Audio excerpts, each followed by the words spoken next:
Sephirot is the latest Unreal encounter added to the game in patch 6.2. If using potions, I recommend holding them until the beginning of Phase 2.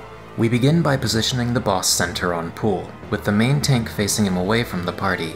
After 2 auto attacks, Sephirot will wind back his left fist and hit the main tank with a 90-degree conal AoE.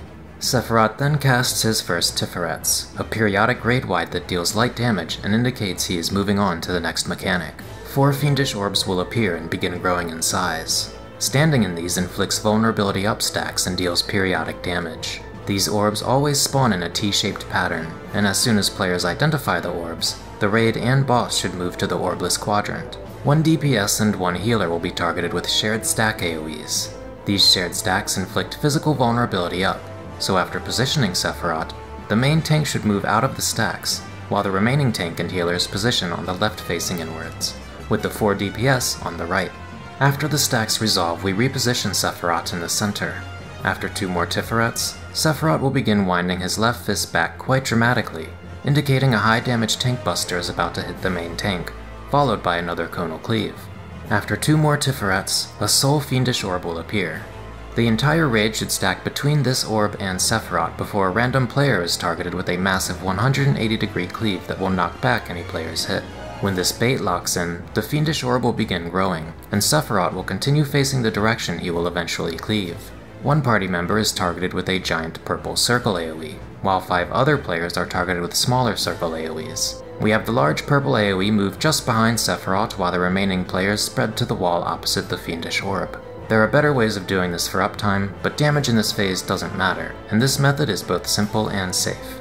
After resolving the spreads, there will be more Tiferets, beginning a loop of more Tankbusters, then shared stacks, then more Tankbusters, and more circle spreads, until his health is driven below 65%. If you're having DPS issues in the second phase, you can hold damage until he starts a mechanic to drive him beneath 65%, as he won't leave before the mechanic resolves, but I didn't find this to be necessary. At 65% health, Sephirot becomes untargetable and adds begin to spawn. First 3 small Binas at east, and 1 large Kakma at south. The Binas deal magic damage, while the Kakma inflicts a stacking magic vulnerability down debuff.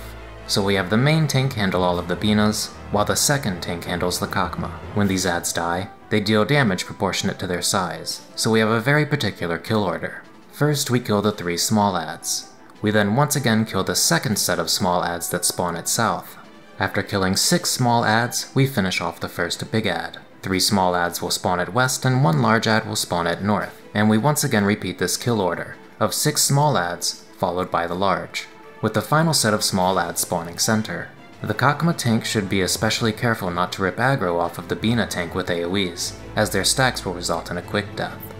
After defeating all of the adds, Sephirot will cast his ultimate attack, Ein Sof Ohr, with its damage being influenced by the limit break bar and duty information.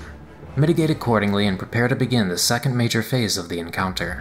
If using potions, I recommend using your first when Sephirot is targetable again. Also be aware that from this point onward, it is possible to fall off of the arena. The first mechanic we will see is a flash of yellow light. When this flash occurs almost immediately after Sephirot is targetable, all players' positions will be recorded, and after a short delay, Yesod rock AoEs will hit the snapshot position. We all stack center to bait these together, before moving away upon seeing the flash. Getting hit by these will inflict damage down, and deal a bit of damage. Sephirot will then emit a powerful aura, that gives 4 players a green debuff, and the other 4 players a yellow debuff. The green debuff, Force Against Magic, increases magic resistance while lowering physical resistance. Likewise, the yellow debuff Force Against Might increases physical resistance while lowering magic resistance. Sephirot will target one half of the arena with a green magic attack, and the other half of the arena with a yellow physical attack. Make sure you are on the side that shares your debuff color to survive. Immediately after the yellow-green AoE, we have all of the green players run forward to Sephirot to pick up 4 magic tethers that will spawn from him. 4 Fiendish Orbs will spawn and begin expanding, but in front of Sephirot will always be safe for these players. After grabbing their tethers, these players should take a step to the right in order to leave room on the left side for any yellow melees. After a delay, all of the tether players are hit with magic damage that splashes. This is not a threat to green debuff players, but will one-shot yellow debuff players. Yellow players can go forward to Sephirot if they are melee for uptime, or hang out near the back of the arena away from the Fiendish Orbs. After the 4 Tethers explode, the Fiendish Orbs will fade away, and 2 towers will appear on Sephirot's left and right. These towers must be soaked by players with yellow debuffs to survive the physical damage, and failing to soak them will inflict raid-wide damage and damage down. Sephirot will once again cast the yellow-green AoE, so position on the side that shares your color to survive.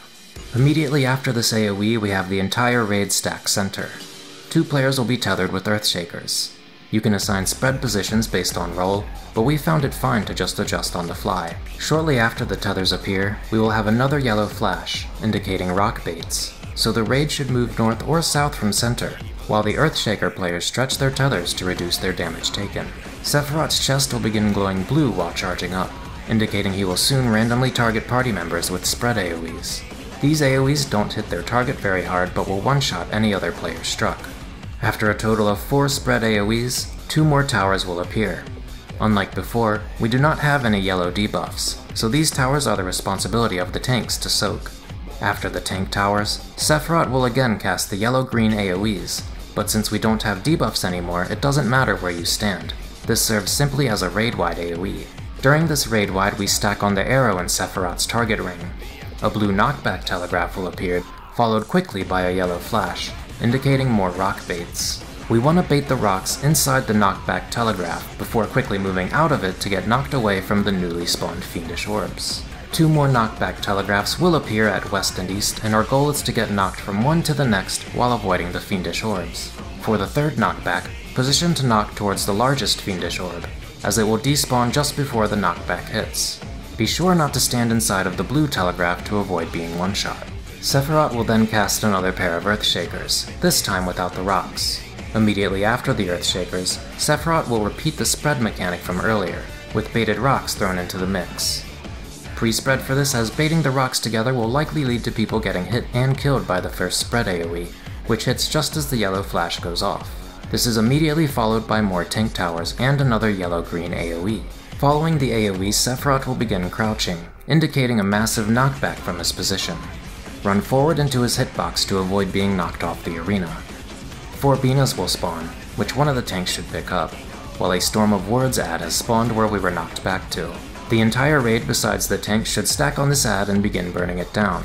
If it finishes its Revelation cast, the entire raid will be knocked off the arena. Sephirot casts another yellow-green AoE during this time, then summons 2 more tank towers and a yellow flash rock bait to top it all off. Bait the rocks, kill all of the ads, and soak the towers.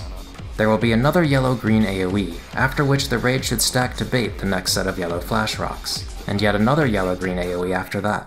When Sephirot drops his arm down, the entire party will be knocked back slightly, and the coronal wind left by the ad we killed will begin telegraphing a stack. Everyone needs to get into this stack before it resolves to be knocked into the air, avoiding the massive arm sweep that will otherwise knock you off of the platform. From here, the entire phase will loop once, from the moment Sephirot first became targetable. At the end of the loop, players have a few more seconds to finish Sephirot off before he enrages, and knocks the entire raid off the platform. Caster LB3 is especially potent when the Binas and Storm of Wind ads spawn, and I highly recommend hitting everything with it to make the DPS check much more comfortable.